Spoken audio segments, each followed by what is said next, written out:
Hello, everyone. Welcome back to another episode of All Ears with Fatima Sado. Today, I have a very special guest with me here on All Ears. She is Sheefah Zarma. Welcome. Thank you. Thank you for being here. I am so honored. You are one of the few, actually, the first one. Yeah. The first one before I even launched the pod. Wow. Yes, before I even launched an introduction video, I Mm. reached out to you because I know I actually know the people that I want to be on the show. Okay. Yeah. Well, I'm chuffed to hear Yeah. that. There are a few people that I desperately need them on the show, and you are one of them. Wow. Yeah. I'm honored. Yeah, I'm it's been honored. actually a year. It's been a Must year you since I say reached that? out. Yeah, it's actually almost a year. Yeah. It is. So we talked, me and you, back and forth, Yeah. and then you went silent, radio silent. What happened? Why do you feel this is the right time? Actually, when you reached out, I was in a very bad place.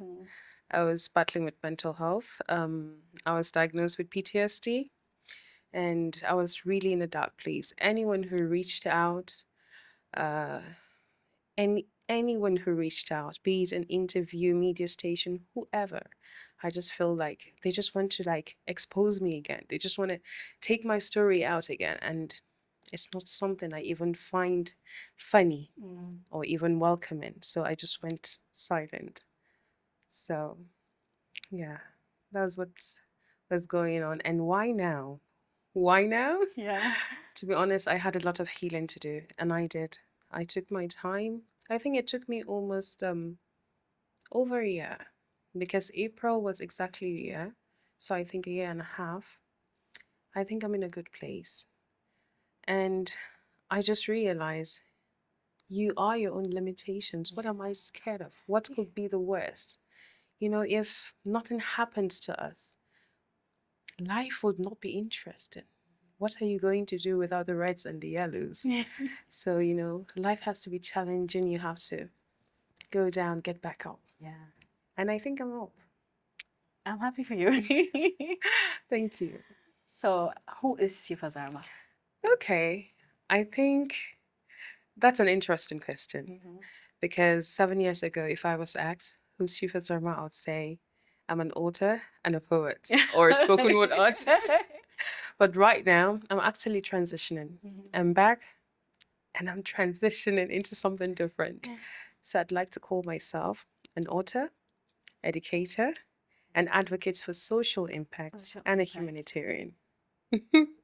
That's a lot. Yeah, it's not much. Yeah, well, Yeah. we're still stacking up the. It's all right. Okay, so I'm just gonna ask, what was childhood like for Shifa? How was it like? Childhood, I'd say, was adventurous, to be honest, because my dad was a custom officer.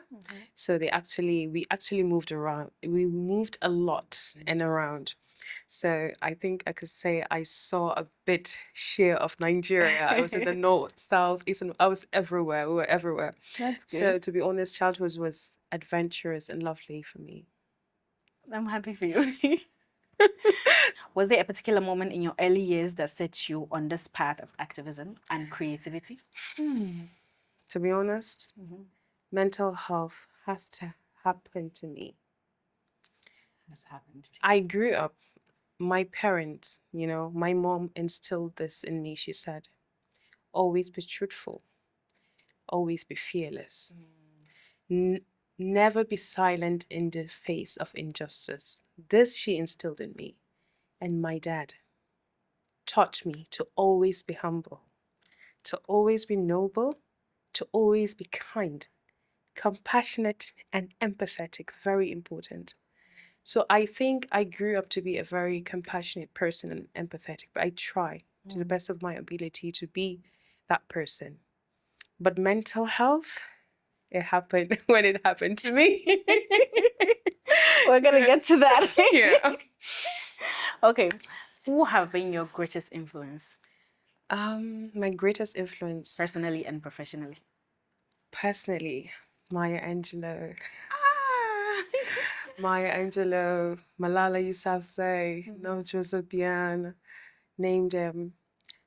Nelson Mandela, Martin Luther King. Name them. Wow. I, Those you are know, great people. my eyes tickle when I mention them. Rupi Kaur. Mhm. So these are people that, yeah, I admire a lot. Even professionally. Yes. Wow, that's And late Princess Diana. our sweetheart. Yeah.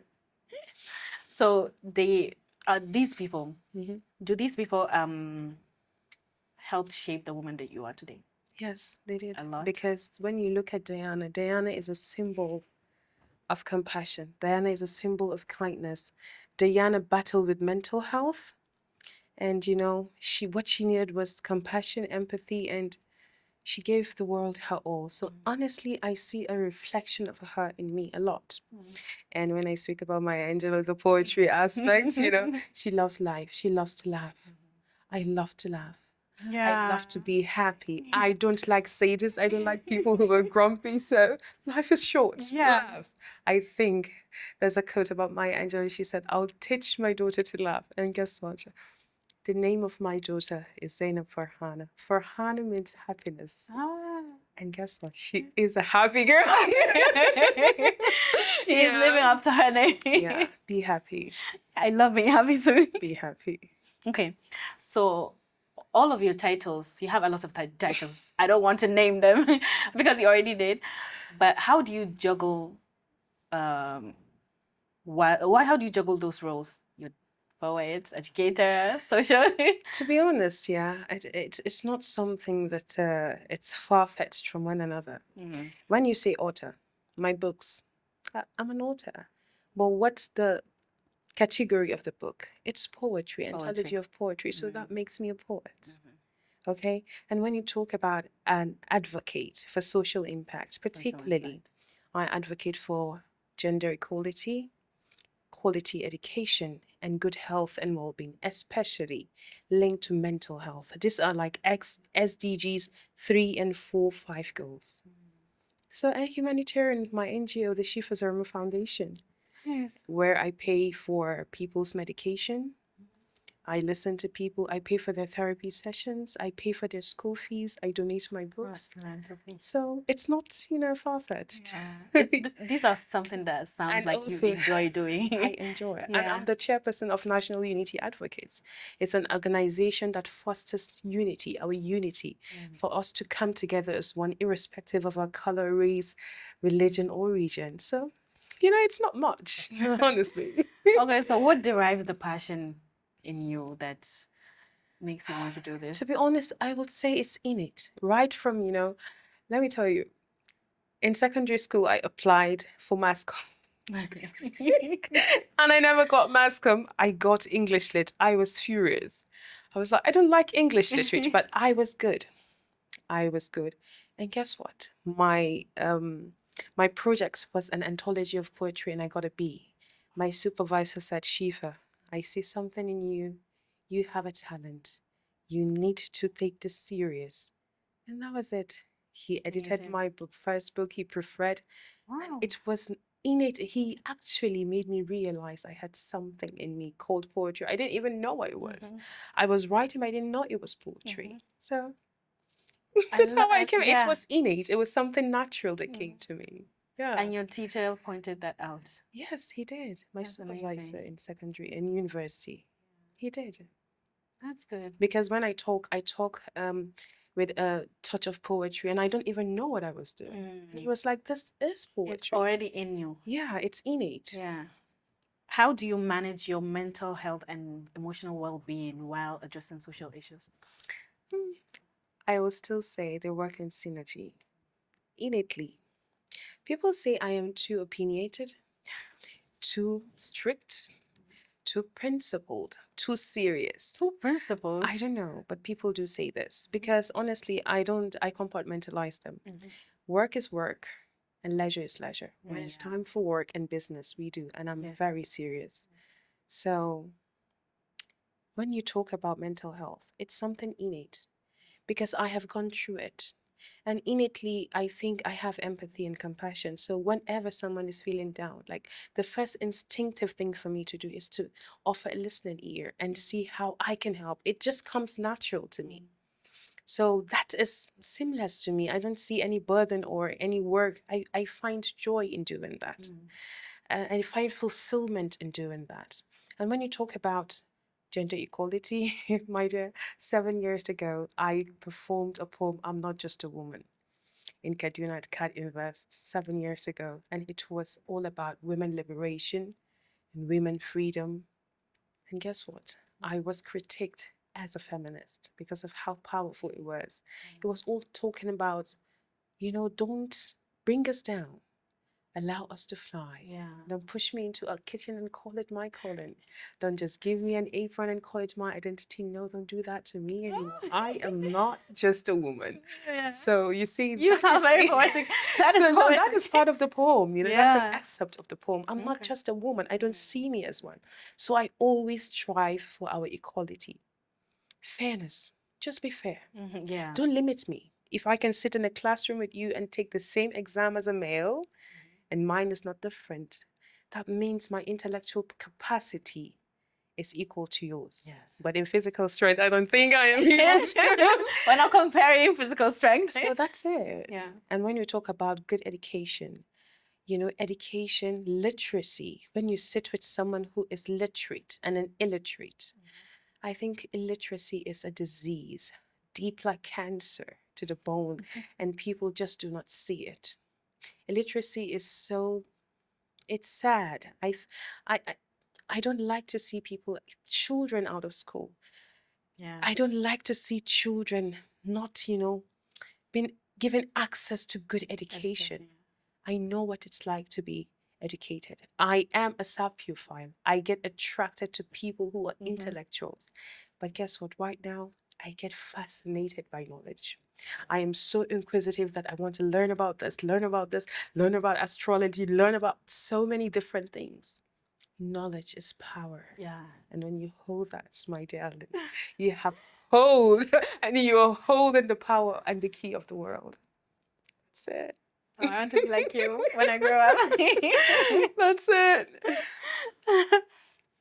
Okay. Can you share a significant challenge you faced and how you overcame it? In what aspect? Of life, professionally or personally? Well, personally, I've been married before. It's not a secret. I have a daughter.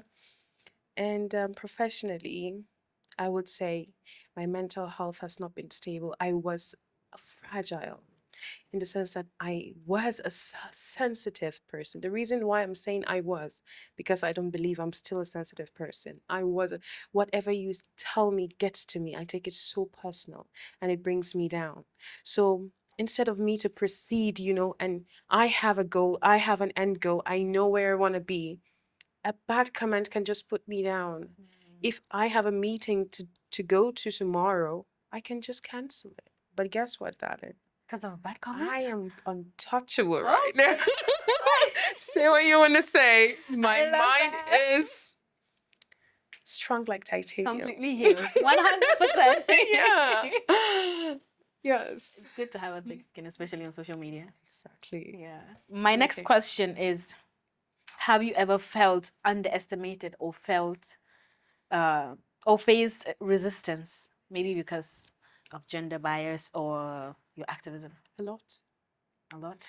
I won't mention at what aspects, but I will tell you this. Okay.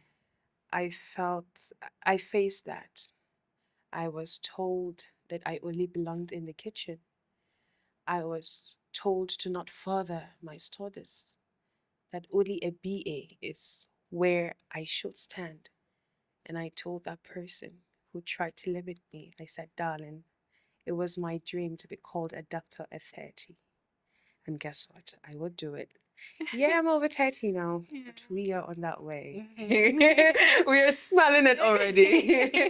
So, severally, when I say I want to aim for this, people say, you are too ambitious. Just be a wife and a mother, that's all. You are too. Well, thankfully, no one has ever called me avaricious, but ambitious, which is okay. Dare to dream, darling. The sky is your starting point. And guess what?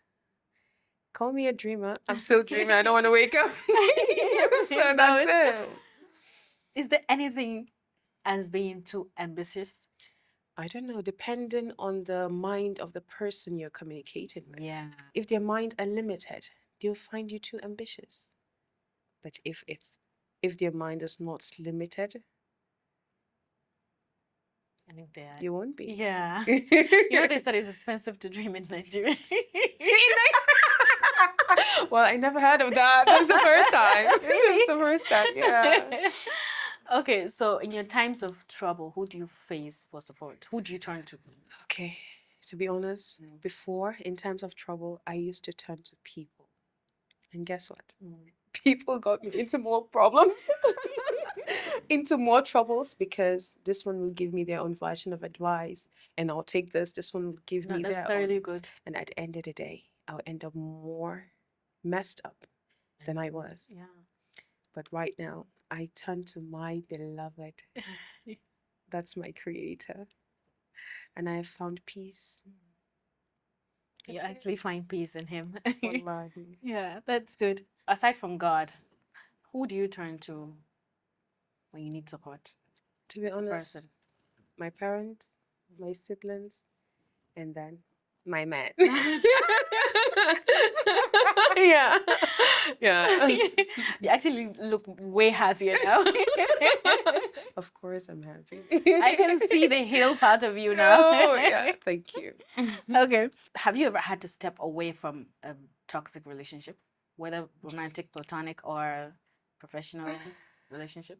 I was criticized that I don't like being in a relationship because I always quit. I don't like quitting, my darling, I don't. But what I will not do is sit at a table of disrespect and dishonor. That is the height of it.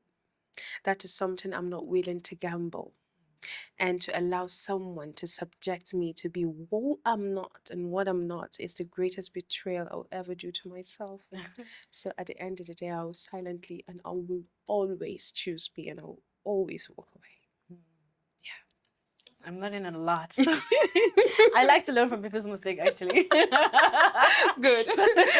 Learn from this free of charge. Yes, yeah, thank you. Okay. How do you protect your peace and stay away from uh, people with ulterior motives?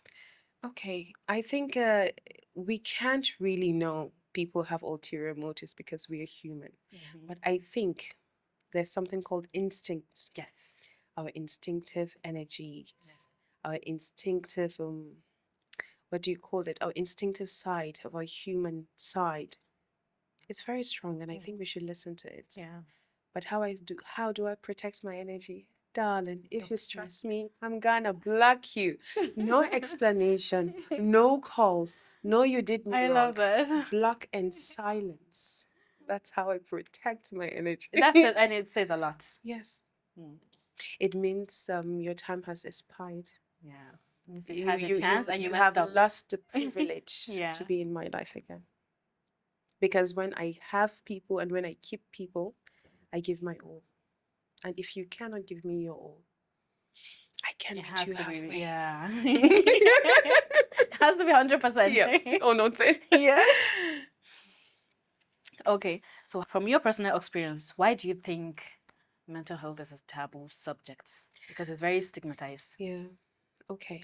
To be honest, I think it's lack of awareness. Because people, when they don't know about something, especially in the North, mental health, they target as mental illness or madness. There's anxiety, there's depression, there's PTSD. The PTSD. Yeah. So there are so many branches. And guess what? 7 out of 10 people are battling with one thing or another. Yeah. People are breaking in silence. People are dying in silence. And guess what? There was someone who I told, I am depressed. Guess what? He laughed at me and said, You're too Western. You're in Nigeria. He laughed. And that means what? At my pain. Because he does not believe a Nigerian should be depressed, a Nigerian should have anxiety, or a Nigerian should have PTSD. This is a Western disease or a Western problem, not a Nigerian. And I was like, it's okay. And you know, most of them are also battling without even knowing. Yeah, definitely. And that particular person is battling with post-traumatic shock of war, Whoa. but he doesn't even know it. But it's all right. We're not talking about anyone but me. Yeah, it's all about you now. Yeah. So I think a lot of awareness needs to be done, and we need to cancel that stigmatization. People battling with mental health should not be stigmatized, should not be snared at, should not be looked down on. They should be embraced. They should be embraced with love and compassion. I just saw recently the Ministry of Health in Nigeria has changed that people who attempt suicide will not be jailed, but they will be treated with compassion. And when I read that news, I was like, beautiful. Wait, We are wait. getting somewhere. So if someone attempted suicide and it failed, Of they will be jailed? course, of course, they'll lock you up. But now it's changing, and it's a hopeful time and era for Nigeria. I'm actually shocked to hear this. Of course. But we're getting somewhere. Yeah. We're getting somewhere. Yeah. At least help is on the way. Yeah. You know, actually, most people think that it's lack of, or you don't have enough iman, or Exactly. you're not connected to God, or you're not religious. So when you spoke about Iman, did you know Surah Al-Duha? Yes. Why it was revealed? Yes. Oh my God. I was trying to make a reference. But then people are saying, no, that's not If the the case. Prophet Muhammad sallallahu alaihi wasallam can be depressed because he hasn't heard from Had God revelation, yeah. in a long time, 6 months, I think, who are we to to not not be have it. depressed? Yeah. And then Surah Al-Duha was revealed And then it's a cure. that he should not worry. He has not been forsaken or forgotten. Yeah. If he can be tested with depression, who are we? Exactly. So I think it's all part of ignorance. Oh, yeah. And oh, you know, with religion, people tend to pick Yeah. and choose what they Yeah. want to believe. Mhm. But I'm happy actually we're having some change. Yeah. Let's talk about cyberbullying now. Okay. Do you think social media is increasing the risk of having mental health issues? When you look at cyberbullying, if you notice, our late President Muhammad Buhari, may his soul rest in peace, during his time, there was a law that was passed that you cannot bully people, your page will be shut down, and so many things. So I think that mitigated all that. And I think we're in a fragile world. We cannot do without social media, but Yes. to be honest, cyberbullying, it's a very, very, very deep or strong reason that contributes to mental health. Yes. And we really need to check that because personally, if I were to see a negative comment before, it will bring me down. Yeah, and it will trigger me. It will trigger my anxiety or it will make me depressed or sad. But right now, as I told you, now And you know, sometimes even when you say, it doesn't get to me, or it won't get to me, or you are human. yes, there's only so much you can No take. matter how strong we are human. Yes. No matter how thick skin you have, that bullet will eventually pierce you. It will. Yeah. It will. So actually, you guys be nice. Be kinda. But guess what? If they're not nice, there's this code. Give them a taste of their own Own medicine. medicine. And see how you like it. Yeah. Okay. Let's go back to young Shifa. Mhm. If you could go back to your younger self, Mhm. what piece of advice would you give her? I would tell her to not be afraid to leave When it's time. when it's time because I stayed in a particular place longer than necessary and I called it loyalty. It's You not. called it you be loyal? Yeah, because I used to stay in relationship, friendships, or situations longer than I should because I feel like, what if I desert this person? They'll say I'm an ingrate, or I'm not a dependable person, or I'm not a loyal friend, or something. So I used to stay longer than necessary, but I would tell my younger self, never stay longer than you should. Put yourself first too. Yeah, and give that self-love that you're giving to others. Give it to yourself. Yeah, You can't pour from an empty cup. exactly. So do you think you being loyal to a person that's not reciprocating, do you think there's some sort of manipulation involved? Yeah, there is. You know, how people behave is about them, says about them. And how you are and how you perceive things, how you respond to things, says about you. There's one thing about life: no matter how unkind you are to me, I will not be unkind to you, because that means I have given you the power to change who I am. And that is too much power to offer one human. Yes. So I will still be kind to you nonetheless.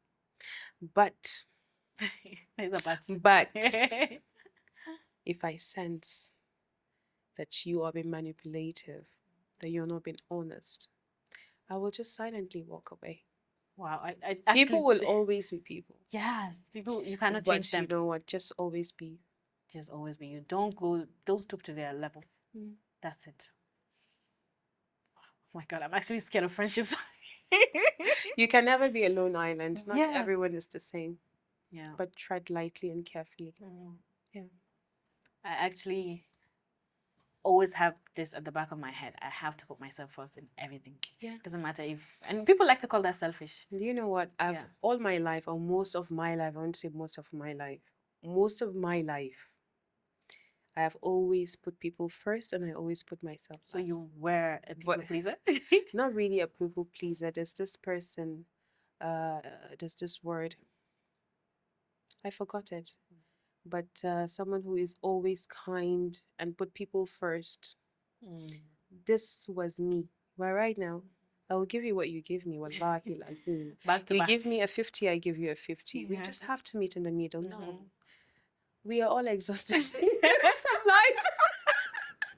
You can make me more exhausted than I am.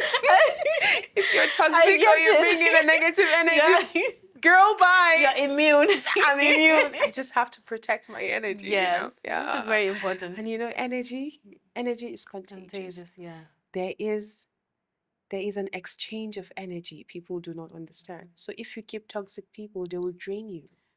That's why they said, show me your friend and I'll tell you who you are.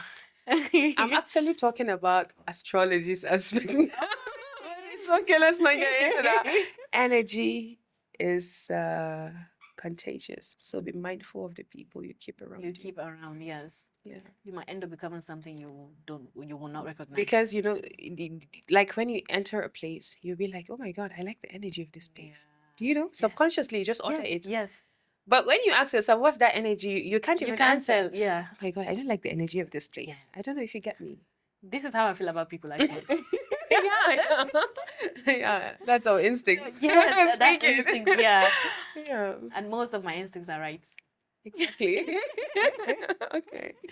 So how do you manage putting yourself first and then your duty and responsibility to people around you? That's a good question. Right now, the first thing I look out for is my health. If I realize, no matter who you are to me, irrespective of who you are, if you mess up my energy to the point that you'll make me ill, I will cut you off. I won't even think twice about it, because I need, if I go down now, who will my daughter lean onto? There are a lot of people who I shoulder. And if I go down, I can't afford to go down. Yeah. So I need to keep my head above water. And if you happen to be that person who will put me down, I will cut you off before you do that. So I don't know if I've answered the question. But yet still, at the end of the day, I will always choose what is best for me. Yeah. That's good. Do you have another question? No. Okay. I love that. Well, that's selfish, right? No, that's not actually. Because I actually have hypertension. So, yeah. Is it because of the PTSD? No, my mom may be hereditary. I have hypertension. So when I'm stressed, my BP goes up. And when it goes up, it goes really, really up. I can't afford to allow my health to deteriorate. So I need to cut you off for my own well. Yeah. well-being, yeah. That's not selfish. Yeah. That's not selfish. That's putting yourself first and taking care of yourself. Yeah, and also I have to be able to be okay to take care of others. Yes. So That's if why I I say you allow you can't to pour from put an me empty cup. down, Yeah. if I allow you to put me down, I won't be able to take care of the people I want to take care of. You see Yeah. it in my way. Yeah, I see it actually. So that's it. You won't get that chance. Looking ahead, what personal goals or aspirations do you have for the next few years? I know we're Oh on our way dear. to I becoming a just doctor. hope people will not call me ambitious. Okay. Well, I did my BA in English literature. I authored 2 books. I did my master's in international relations. I did a course from Cambridge. I'm Cambridge certified, an educational course. I am PMP trained, and I'll take my PMI exam in the PMI Institute in US. And I'm starting my MPhil in international relations. And after that, I'll go for my PhD. So, why I'm doing that is because, to be honest, I really want to be a policymaker. I want to be at the table where decisions are made. I want to be part of the Decision discussion. making. Yes. So I am strategically placing myself intellectually in places where I would hold an office that I know I will add so much value to, not just say I want something and I can't give back. I need to offer something, and that's why I'm doing all this. That's amazing. So I want to Wow. be a policymaker. Your daughter has a lot to absorb from you. Oh God, guess what? Yeah. That little 5-year-old corrects my English. Mommy, that's not that. And she is the overall best in her school since That's she's in amazing. school. Like, Mommy, that's wrong. I'll be like, okay, don't worry. She You are Sheefah's daughter. You are your mother's daughter. Yeah, she is. Oh, that's good. That's amazing. That's a good example, Yeah. actually. For that's the perfect role model for her. Talking about your daughter now, what kind of legacy would you want to leave behind, especially for her, and not just through your work, but in the lives and hearts of people you've touched? I think I want my daughter to remember me, even if I'm gone, and the world to remember me. I want to carve my niche. I want to imprint my legacy. I want the world to remember me as someone who spoke up in the face of injustice, a woman who is dauntless and fearless, a woman who is limitless and who refused to allow the world, her society, her people to clip her wings or tell her where she belongs or which table she can sit. I want the world to remember I can that listen to you all Sheefah day. Zarma was someone who dared to dream, despite the fact that life, through its own lessons and challenges, I went back down to the deepest of the grounds. And guess what? I stood up. I got up. Yeah. So I want people to understand that life is not all straight lines. You will be tested by the end of the day. Always and never give up on yourself or your dreams. Khalas, Habibti. Oh my God. Look at me just admiring what you're saying. Honestly, That's just it. talk for the whole 24 hours and I'll listen. That's I it. want to know more about your books. Well, my 2 books are actually anthology of poetries. That's a collection of poems. And I just started writing my 3rd book, which is not going to be poetry this time around. I'm going to transition into prose. And I will say a little. It is going to be a little about my life. I'll talk about how life tested me and how, I won't say the title, but something like Paint to Purpose. So that people should know. Yeah. I'll be your first buyer. I hope so. I'll hold you. Oh, yeah. I'll hold you to your words. I promise. I love hold books. you to your words. Yeah, that's it. I'm so excited, actually. When should we expect the book? I'm actually excited for it. Okay, expect it next year. Next year? Yeah. Okay. Inshallah. Inshallah. Anyway, I am. I'll come and buy this book. It's okay. Thank you. Yeah. Would you like to say a few? Would you like to recite a few poems? Do I have a poem? Yes, you do. Okay. Even in your speech. Okay. So yesterday I was just seated. I was so angry because someone called me blunt, and I was just doing I something. called you blunt. Yeah, and I was just doing something. I said, all my life I was told, and I was raised to speak up in the face of injustice, to always speak the truth, to always be honest, be fearless. But then again, I was called too blunt, too opinionated, too rigid. And then I am faced with a focused confusion on which path to follow. And then I just realized, Sheefah, That word just inspired a poem. that's a bit of poetry. And I was like, well, I won't say the word, but it starts with F. F it. So that's it. I hope you crop that one. This is fun. So that's it. So I love it. That's it, yeah. Okay, finally. Mm-hmm. I don't want this to end. But is there one piece of wisdom or encouragement you'd like to leave with our listeners and me? Something that's carried you through both the highs, lows. What would it be? I think I already said it, but I'll add. Never give up. I think you are your own limitations. Yeah.